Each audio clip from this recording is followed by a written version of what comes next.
What it is, ho, what's up? Every good girl needs a little thug. Every black boy needs a little love. If you put it down, I'ma pick it up, up, up. Hit 'em up. In the truck, got it tucked, he get it up. Pocket stuck all night. I like, you ain't gotta say it when you know it's on side. She got everything you want.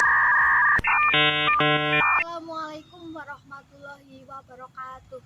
Perkenalkan, nama saya Rofi Levianti, dipanggil Ubi, dari kelas 11 TKJ 1 SMK IT Ma'arif NU Karanglewas. Di sini saya akan membahas tentang sejarah perkembangan teknologi komputer di Indonesia. Secara berurutan, komputer masuk ke Indonesia terbagi dalam 4 era. Era yang pertama adalah pada tahun 1960-an, yang menjadi awal atau mulai dibukanya gerbang komputer masuk di Indonesia. Tepatnya pada tahun 1967, komputer merambah ke Indonesia dengan melalui izin pemerintah. Pada saat itu, komputer merupakan barang mewah. Makanya, hanya pihak-pihak tertentu yang dapat memiliki komputer tersebut, seperti instansi pemerintah dan industri besar. Kemudian yang kedua, di era 1980-an, yang merupakan masa-masa perkenalan dan pemahaman tentang komputer. Pada saat itu, komputer masih menjadi barang ajaib. Melalui Southeast Asia Regional Computer Konferensi 1980 atau Konferensi Komputer Regional Asia Tenggara 1980 yang digelar pada tanggal 21 sampai 24 Oktober 1980 di Jakarta.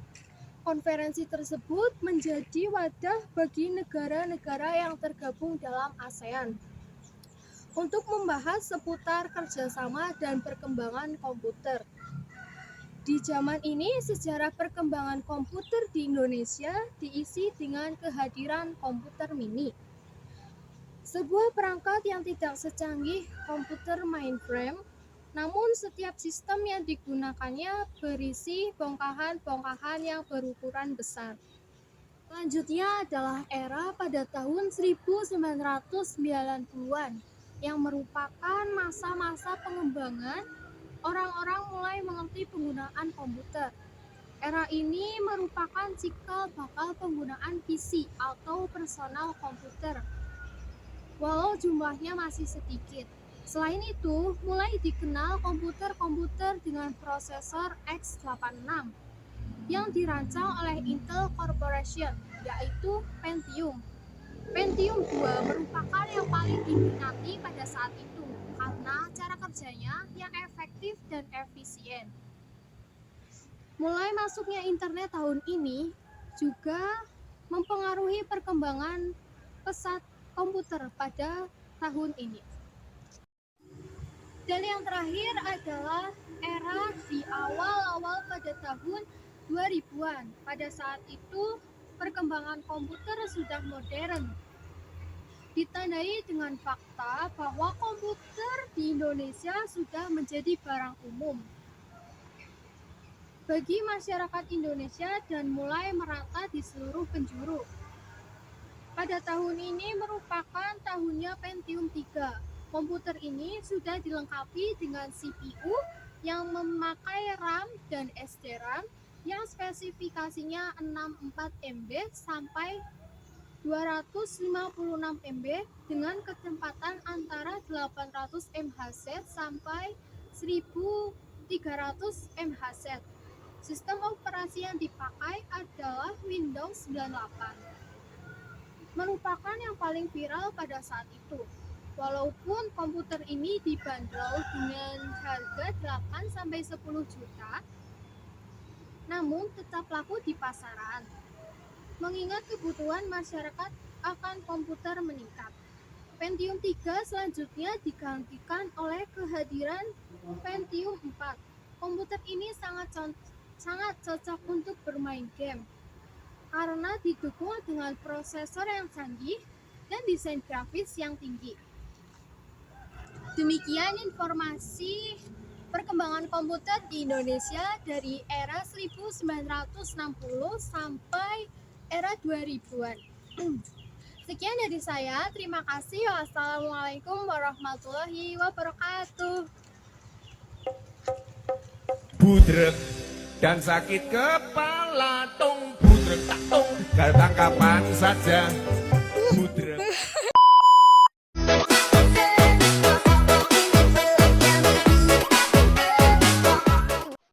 And when you know it's on She got side. everything you want in a nice body ass fat. Untuk membuat sebuah jaringan internet, kita membutuhkan ISP atau Internet Service Provider yang menjadi pusat dari layanan data. Ini ISP. Selain itu, kita juga membutuhkan perangkat lain seperti modem, monitor server, mikrotik, access point, dan juga switch. Nah, pertama kita hubungkan ISP dengan modem menggunakan kabel LAN.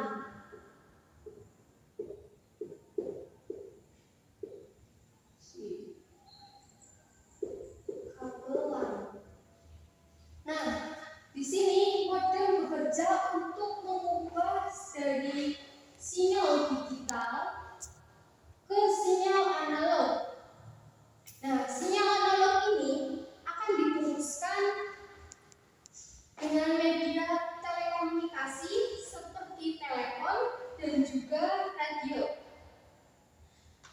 Jika sinyal analog ini sudah sampai ke tujuan, maka modem akan mengubahnya kembali dari analog ke digital. Nah, setelah itu sambungkan modem ke mikrotik ke port 1 ya. Di sini mikrotik dapat menyeting dan mengkonfigurasi alamat IP atau IP address. Selain untuk menyeting dan mengkonfigurasi IP address, mikrotik juga dapat mengatur bandwidth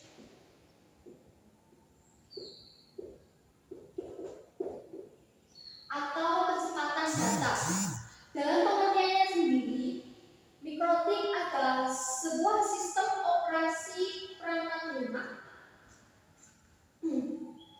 yang berguna untuk menjadikan komputer sebagai router jaringan yang handal dengan menghubungkan perangkat lebih dari satu jaringan.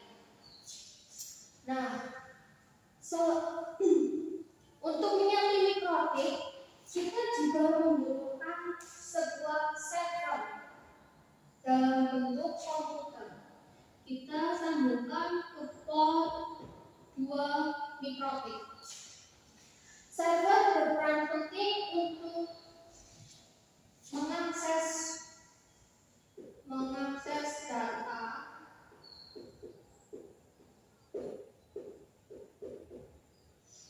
dengan lebih cepat, untuk mengirim dan menerima informasi yang ada di dalam server. Disimpan dalam server berupa informasi dan dokumen-dokumen yang sangat kompleks. Layanan tersebut ditujukan untuk klien yang berkebutuhan khusus dalam menyediakan informasi untuk pengguna atau pengunjungnya. Nah, di sini kita juga membutuhkan switch. Sambungkan switch ke port ke Ke port 3, mikrotik. Switch berfungsi untuk menghubungkan beberapa perangkat jaringan ke dalam jaringan lokal yang sama. Switch ini sangat penting karena merupakan lalu lintas dari jaringan. Jika switch ini terputus, maka semua aktivitas ini juga ikut terputus. Nah, yang terakhir, kita juga membutuhkan access point.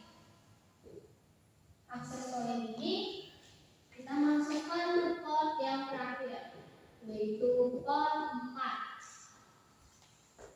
Access point merupakan perangkat keras jaringan komputer yang menghubungkan titik kabel dengan jaringan lokal menggunakan teknologi seperti Wi-Fi, Bluetooth, wireless,